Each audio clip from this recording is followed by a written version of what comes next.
കൊല്ലം കണ്ണനല്ലൂരിൽ ക്ഷേത്രത്തിൽ മോഷണം നടത്തിയ കള്ളൻ പിടിയിൽ. നെടുമന സ്വദേശി 30 വയസ്സുള്ള രതീഷാണ് പിടിയിലായത്. ഓട്ടുരുളിയും ഓട്ടിൽ നിർമ്മിച്ച വിളക്കുകളും അടക്കം അടിച്ചുമാറ്റലാണ് ക്ഷേത്രങ്ങളുടെ സ്ഥിരം മോഷ്ടാവായ ഇയാളുടെ രീതി.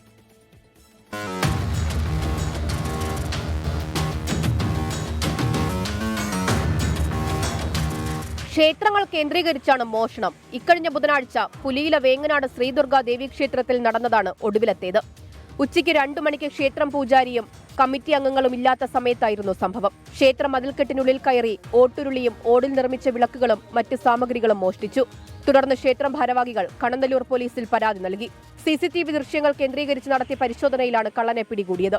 CCTVയിൽ നെടുമ്പന സ്വദേശി രതീഷ് ചാക്കിൽ കെട്ടി സാധനങ്ങളുമായി പുറത്തേക്ക് പോകുന്ന ദൃശ്യങ്ങളുണ്ട്.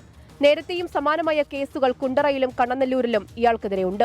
പകൽ സമയങ്ങളിലാണ് ക്ഷേത്രങ്ങളിൽ കൂടുതലും മോഷണം നടത്തുന്നതെന്ന് പോലീസ്. കണ്ണനല്ലൂരിലെ ആളൊഴിഞ്ഞ കെട്ടിടത്തിൽ നിന്നാണ് ഇയാളെ പോലീസ് പിടികൂടിയത്. മെഡിക്കൽ പരിശോധനയ്ക്ക് ശേഷം കോടതിയിൽ ഹാജരാക്കി. മറ്റെവിടെയെങ്കിലും മോഷണം നടത്തിയിട്ടുണ്ടോ എന്ന് പോലീസ് അന്വേഷിക്കുന്നു.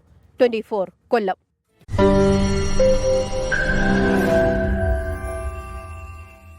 ലോകത്തെവിടെയായാലും ഏത് സമയത്തും 24 വാർത്തകളും ഓഗ്മെന്റഡ് റിയാലിറ്റി പാക്കേജുകളും എക്സ്പ്ലെയിനറുകളും വിശദമായി കാണാൻ ഞങ്ങളുടെ യൂട്യൂബ് ചാനൽ നിങ്ങൾക്ക് സബ്സ്ക്രൈബ് ചെയ്യാം.